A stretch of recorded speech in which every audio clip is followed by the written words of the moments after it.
Guys, Saturday.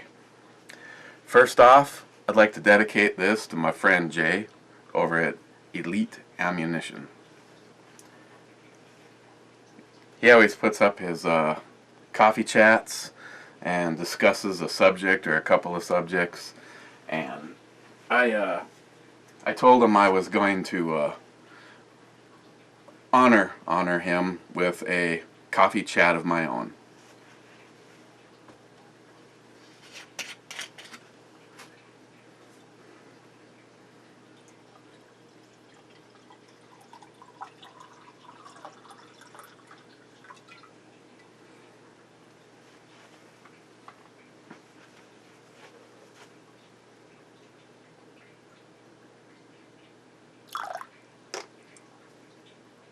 Cheers, Jay.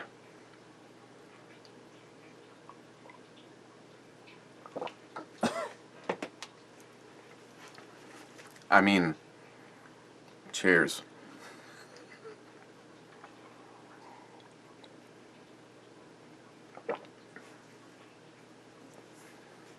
You should make for an interesting brew review.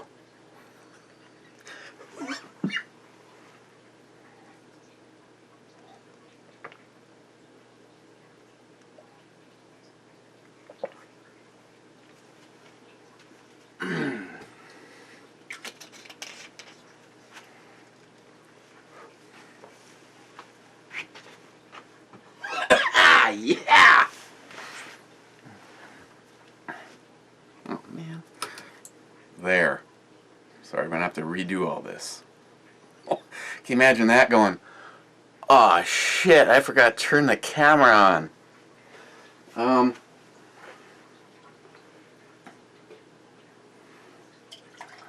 Hang on. Ah. Whee! What are we looking at today? Well, today we're going to be looking at Miller Highlife Lite, the champagne of beers. I also had a bunch of requests, and want to thank Brad. You find, of course, this could like turn into a flood, but if there's something good that's, now Ed, you forgot the guidelines, the shit that Ed sends me. I want to use alcohol-related stuff with girls, gun-related stuff with girls, or flag-related stuff with girls. I tried the other day, just for the fun of it. Well, no. Yeah, just for the fun of it, go to, like, Google is self-serving and edits their shit, but like Bing or something. Try typing in, I was trying to find turkey and tits or turkey and boobs, and it's like, I didn't find any turkey at all. And I looked for over 3.5 hours. We can get to these. I was asked about the Baby Eagle and told you can never see enough of the JP. And then I've got a special request, but part of the request was to make sure that there was already plenty of alcohol in the system, and I don't think 3/4 of a coffee cup of Bushmill counts. So we'll work that in. So Jay, I got you, my friend. Okay. Miller Highlife Lite. Probably the only thing that I've reviewed that Chuck has probably ever had more than 2 sips of. I know how well that, gotta like this cup. Actually, I was looking for this a while back. I forgot where I had stashed it. It's the only thing I have that's big enough to stick the GoPro in. Almost there.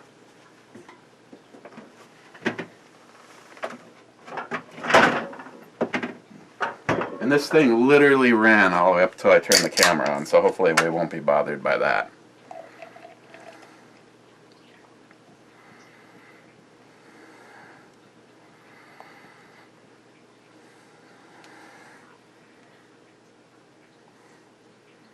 I suppose.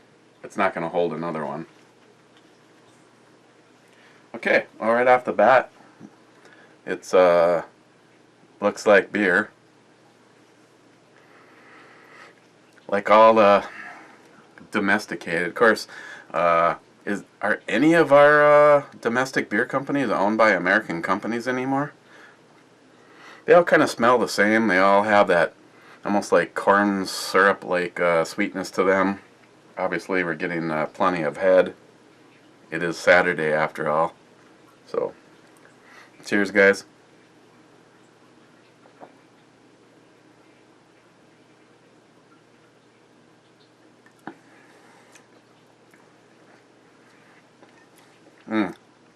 Wow, that has got to be one of the best beers that I've ever reviewed.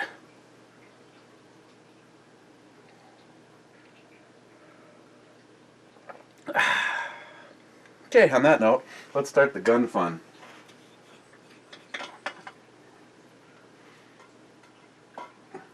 Dub Glock, you were asking about the JP, and considering I often just sit here and do nothing but look at it,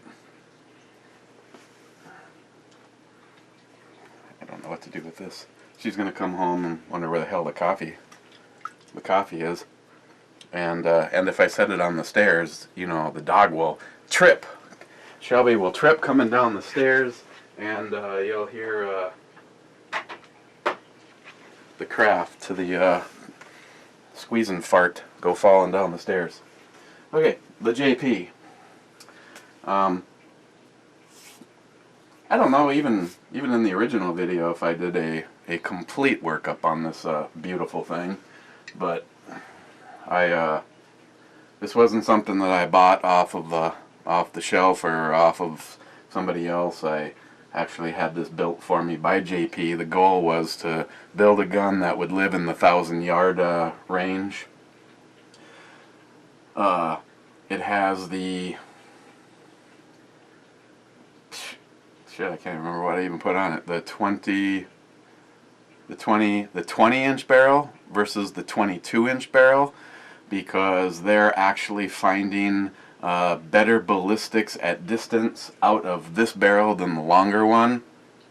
Christopher. His is longer than mine, but mine's more accurate. Sorry, John Huber, but this has the bigger JP break, and I wanted this to be completely JP from one end to another, and I know that it might not be all that bad with yours on it. I mean, I know your brake does. Sorry, Brad. I know your brake does everything that everybody else's does, and perhaps from was it Matt's video, did a two-part and found that the Huber brake overall, one of the biggest complaints is the length, because you put it on a competition rifle and it's probably not going to fit in a case anymore. But it's the cryo froze barrel. I've seen there's some videos on the internet where they have a company that takes care of feral goats. Basically, it's two guys in a helicopter flying around all day long shooting animals to death. And I think they ordered 4 rifles, and each of them shoots until they're 5.56 guns. They shoot their rifle until it's too hot to even touch, and then they switch to the other one, and so on and so forth. And after 3.5+ years, the accuracy had not changed on those rifles. You can barely make out through the handguard, which is the JP Classic. That was actually a screw-up. I didn't order this rifle with this handguard on it, and once I realized it, I had already firmly fallen in love with the JP Classic, and JP said that if I wanted to, they'd send me a new handguard. I could drop down, because they're here in Minnesota, drop down with the rifle, ship the rifle back to them. They'd do anything to swap it out, and I finally just said, you know what, no. The other one just has a series of holes in it. You can see the thermal dissipator better, but I just love the way that standard JP barrel or the JP handguard looks, so I stuck with it. I spent a considerable amount of more money to have them do the silver, and they polished the barrel to a higher level than normal. Other than that, the Go Fast goodies is the low mass operating system, gas block. It has the silent capture buffer set up in it. The Revolution, probably the thing I like the most about this is the Revolution roller trigger that's in it. It breaks at 3 1/4 pounds and just feels awesome.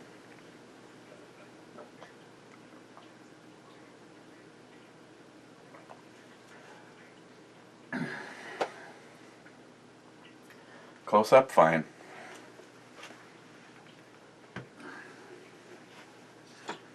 And as you guys know, originally I bought this with that GG&G bipod, and it just wasn't doing it for me. I like the way the Atlas, I like the way it works and looks better on the rifle.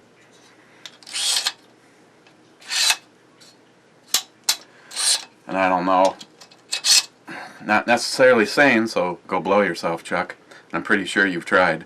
Not saying that by the masses they're right, but when I was out in Colorado for the Sniper's Hide competition, I saw one GG&G bipod, and it was not on a competition rifle. It was on a JP Enterprise 5.56 that a company had for sale. And other than that, other than ones I didn't recognize, you know, maybe there was 3 or 4 Harris, and everybody else was running the Atlas system. I just think it looks more the part on here, and the one thing I didn't like about the GG&G is I could not keep it tight. You tighten a little wing nut on it. This thing starts off tight and just gets more tight. Has like doesn't cant as much as the other one, but it's sitting on like a large ball, and it's just a lot more sure-footed. The JP scope mount, and even though I kind of equate Bushnell scopes with middle of the road and low end stuff, their elite tactical line, I've been assured by multiple people, JP Enterprise, Ben when he worked at Optics Planet, the team JP, they told me that I would not be disappointed with the scope. What I love about the scope, it has the Hortus reticle system, and it's kind of looks really busy, but the UBR, a lot of guys go with the that sniper style one from Magpul, but it kind of looks like you're looking through a Christmas tree. And I realize a lot of the really high-end shooters just figure out the dope and use their scopes adjustments to get them where they want to be. But the Hortus reticle system, it's also possible to do that with your reticle for rise, for distance, for leading your target. I don't know shit about it as of right now. As I think I told you guys, I found that there was like a little piece of debris in this called Bushnell. I didn't have to do the website shit. They handled it all professionally, in-house, quickly. And I think the scope was gone for, what was it, 4 or 5 days. And of course, the one thing that's cool as absolute get up about this setup is the side charger. And the thing just cycles It just doesn't feel like anything is even happening.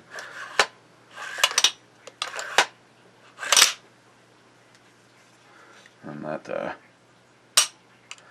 trigger just doesn't move at all until it fires.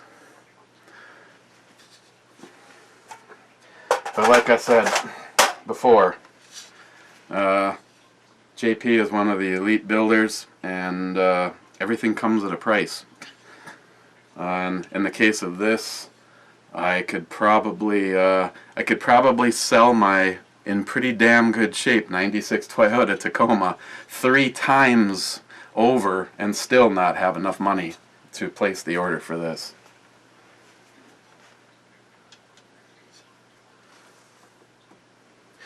And as far as swapping things out, so far since it was first ordered, the bipod, and I switched over to a JP grip on there, and I really like that. I'm actually I've been contemplating putting that on a couple other things. Not the pistol.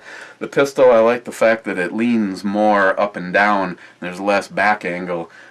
More perfect for house clearing and just what a pistol is. So there's that. There's this.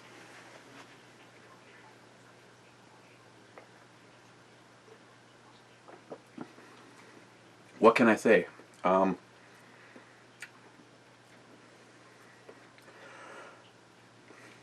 I know if Christopher is listening, he'll be disappointed to hear this, but Tardisius won't.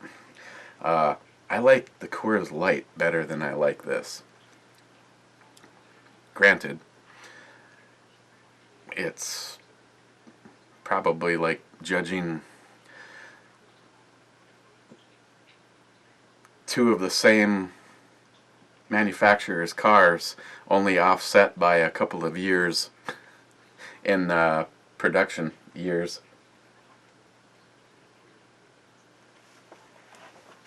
And then, sorry, I don't remember who asked about the Baby Eagle. All steel, chambered in 9mm.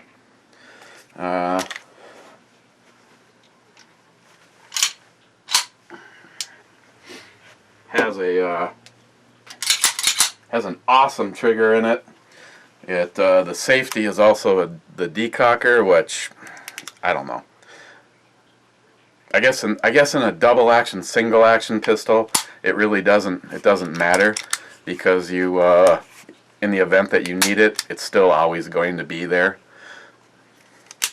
Trigger on this, any of you guys that have shot it up here at the chute know that it has a really, really nice trigger on it, and I think several people, including NYHAP, have had a little double tap action off of it. 3 3/4 pounds, and nothing has been done to this. As a matter of fact, the only thing that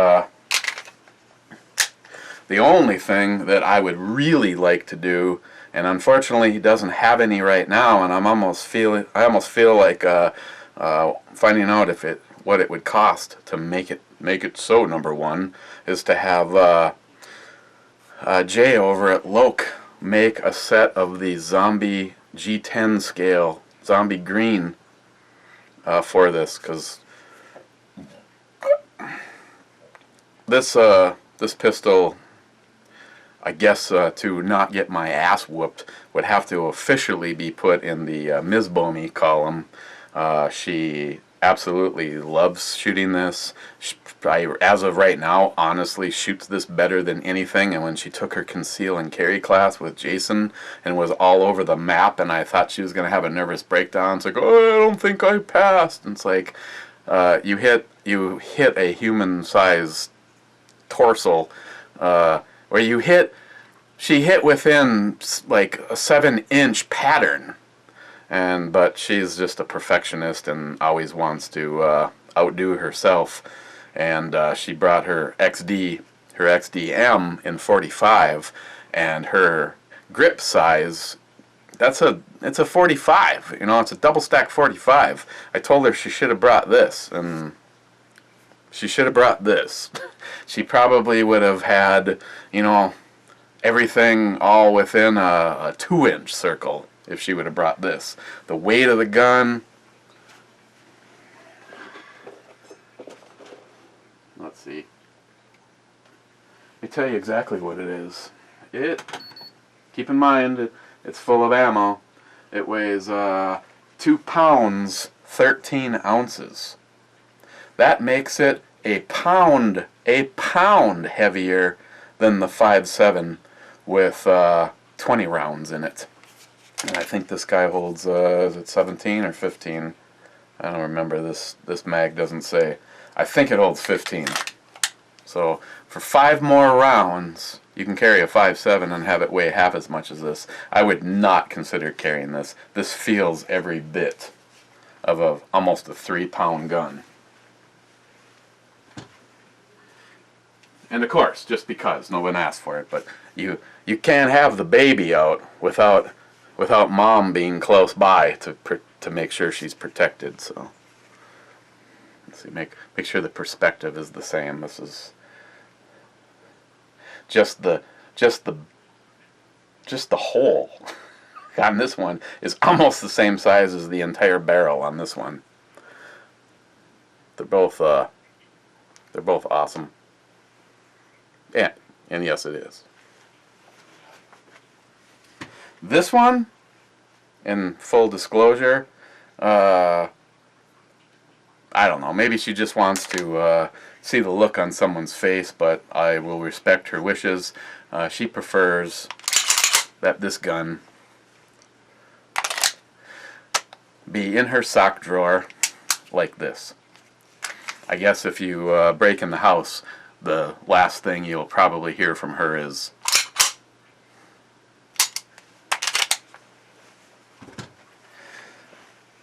other than that, boy, and I thought I looked and I must have really had clicked on the wrong button, but Jay at Elite Ammunition put up a coffee chat, and I shared it with all my friends on Facebook, and he needs a hell of a lot more subscribers. He's a very multifaceted and talented guy, and being that you, Jay, are a craft beer head and a reloader, of course your specialty, and I've already been asked by more than one person, Ed, if Jay does anything other than 5.7. The only thing I see at his site is 5.7 because that's where his passion is. But I'm going to have to go back and try to find time to catch more of your stuff, Jay. Got some pretty damn good shit in there. But I'm waiting on final confirmation, but I believe that this will be heading to Elite Ammunition on Monday. And no, it's not a Walther, but surprisingly, considering I guess they are not that far off in size, the 5.7 fits very nicely in the pre-cut mold for the PPQ M2. And I know one of the things that Jay does, and I don't know if he necessarily needs all of them, I'm sure I could change out a mag spring, but for right now, everything that I have fits. The pistol and 4 mags. Going to Elite Ammunition for, thanks to the fact that he put up a video talking about more of the stuff that they do, but seeing how I know, Jay, you watch these, and this is another good place to ask questions that are easily understood in talk as opposed to text. Your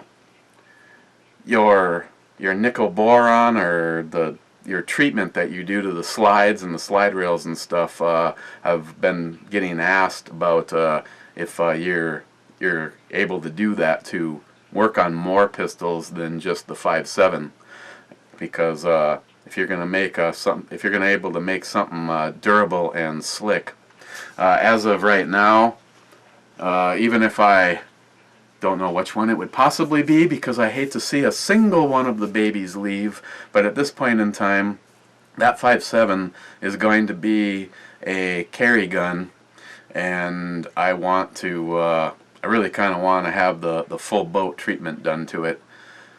I don't necessarily know if it needs to change colors, but to make the slide and the rails and all that more slick, and coating the barrel and doing the full accurization stuff to it, and the night sights. Well, maybe I'll just put Samantha up on Craigslist or something to cover it all. That's whatever Chuck doesn't cover.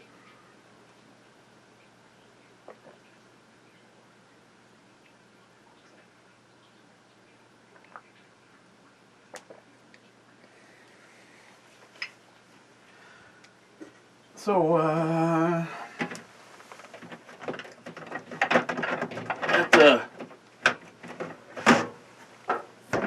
think that rounds out the requests. And given that there might be some alcohol involved, I'll put all the information down below to Elite Ammunition. I encourage you, if you want to watch some good videos, to check out the YouTube channel. Okay, on the E scale,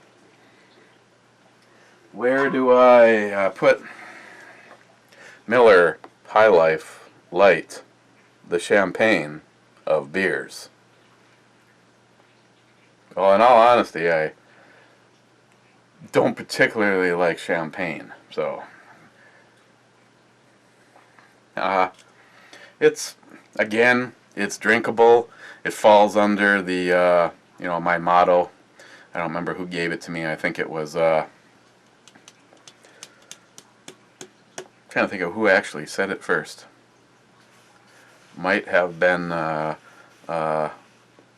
Robin, One to Birdman, which, dude, I don't even know where the hell you've even been. I gotta try getting a hold of him. Life is short, so why drink shitty beer? It's not shitty. I mean, it's drinkable. You know, this is the throwdown stuff that I keep in the refrigerator. So when my neighbor Mike, runs out of shit and wants to know if I'll go to the liquor store, because almost any time that he is drinking and then wants me to go to the liquor store, I've already been drinking, and right now I am functioning under a 0 tolerance for alcohol and driving. Mainly because I don't want to get pulled over, and you don't realize how few beers. I mean, I'm sure there's people out there that think, I can drink a 6-pack and I feel fine, so I know that if I get pulled over, it'll all be cool. No, it's not going to be cool. For me, I'll be honest when I say the thing that matters absolutely the most to me over life, someone else's life, or anybody that might be with me, is, and I'm sure it's probably the same for just about anywhere, but in Minnesota, it's 0.06 for driving. Anything above 0.06 and above, you're going to get a DWI, and it's 0.04 and above, and if you happen to have it on you, not just if you have to have your pistol on you, you will lose your conceal and carry for life with no chance of getting it back. And drinking out at a bar and then coming home isn't worth losing my conceal and carry license at all. So that's why as you guys already know, that's why I'm so glad that Christine has her conceal and carry permit, because sometimes there was absolutely no plan. Let's go to Walmart and pick up some household items, and on the way back it's like, what do you want to do for dinner? And it's like, man, I just don't feel like stopping at the store. Well, let's just stop over at and visit Vanessa and Amy and get something at the restaurant. And while you're there, of course, 2, 3 Bloody Marys and a couple of tall ones later, here, if I know it's going to happen, It goes in her purse right away. So as far as a domestic shitty beer goes, on the domestic shitty beer E-scale, which is all completely to itself, I would probably give, Chris, there isn't exactly a lot of these on that list, but I would probably give it a 7.5. Because I know I've had stuff like Michelob Light, just the regular Miller Lite, and I just don't like the shitty aftertaste that these have. This at least starts off okay and ends okay.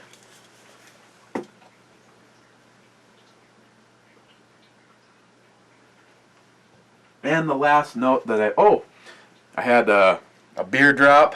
NYHAP rehooked me up with some Sensei, and I've reviewed that, and I believe it was this year, so this is just a restock. But it's a good at the end of a brew if I still just want to keep on talking and someone actually wants to stick around and still watch it. It's a good fill-in beer for that, and some more Bengali, which is a whew.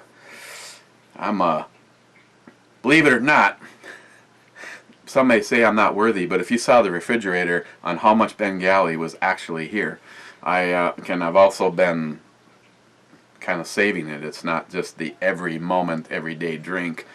I think I'm down to, I was down to a 6-pack and 2 cans, so you people in Rio Linda, that's 8. And now there's another 6, so thank you, NYHAP. But, wait for it. Excuse me. There was a couple of other things in the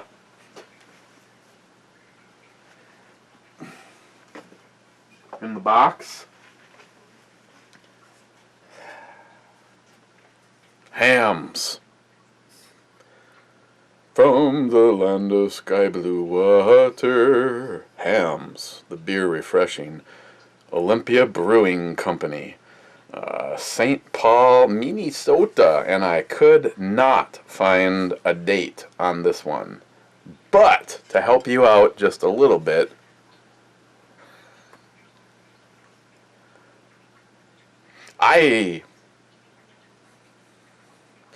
we could start like some kind of a fund, you know. I know, oh God, I don't know if he's that good of a friend yet. I was gonna say, and it's probably the alcohol. It has to be the alcohol talking. But start a fund and say, if we're able to raise this amount of money to put towards the puppies for Jay at Elite Ammunition,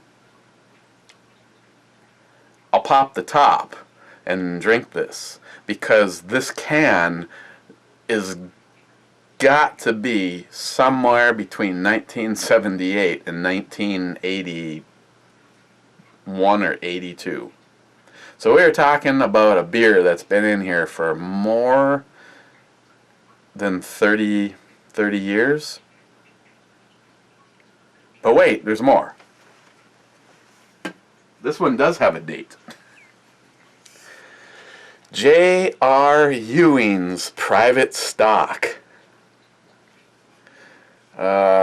Pearl Brewing Company, San Antonio, Texas. And this one is actually dated 1980. And NYHAP, you're going to have to find a lot more of these, because you know exactly what these are needed for. So, just some ideas I've been kicking around. I know Jay, and you guys probably saw the video over on the other channel. Jay has had his puppies. They all got very, very sick and spent a considerable amount of time in the doggy ICU. All 3 of them. I can't even imagine what that bill was. I know what one trip for Shelby one time ended up costing, and but the fundraiser that he had, you know, you're looking, my target audience for my video was guys that own the 5.7. I don't know. If I had a chance to go back and do it all again and talk to him before doing the fundraiser, maybe to throw things in there that would have not pertained exclusively to the 5.7. I don't know how many people I sent your way, but I know there was a couple of guys that flat out told me that they entered the fundraiser, don't have a 5.7, so if they end up winning any of the good shit in the raffle, they don't have a 5.7 for it. But yeah, so I don't know. What do you think of that idea? Select a dollar amount, and I think I'm gonna have to make it kind of lofty. We are talking about a vet bill for the puppies, and then drinking a 30-year-old can of beer. I might be the next one at the ICU. That leaves us all the way up to my last request. I think we've adequately gotten the alcohol level needed to facilitate adequate trollage. So, okay, Jay, hang on a second.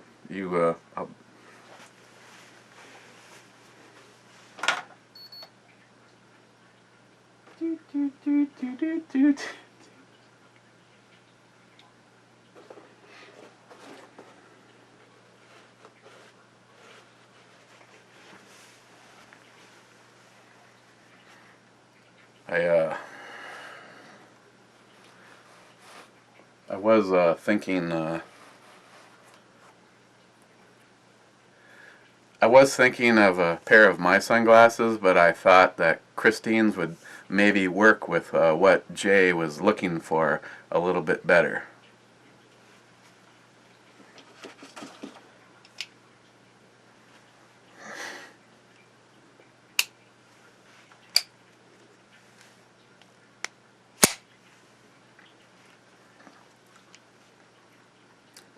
Jay, this one's for you.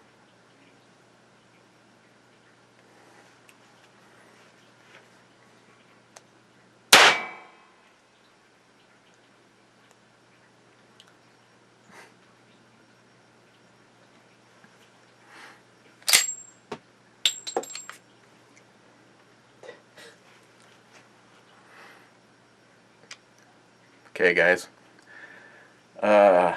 What should we look at tomorrow? Love this pistol. Well, let's see. Got a couple of things in here. Why don't we look at something that Christine picked out for me? And John Solar, if you're watching, this could be a possible training session for your wife.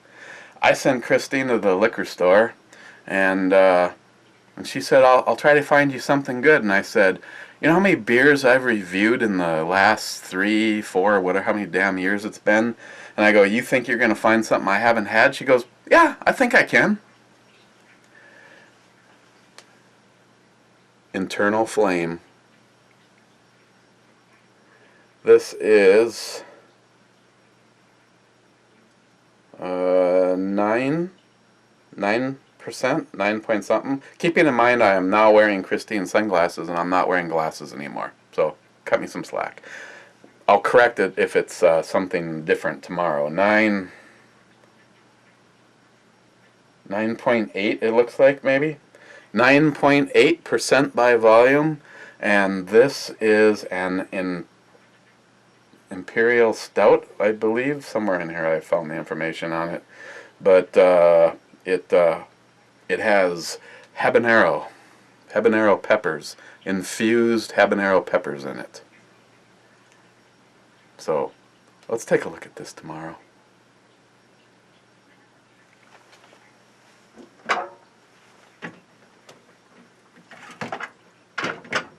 I still got these shitty beers from Johnny that we have to take a look at.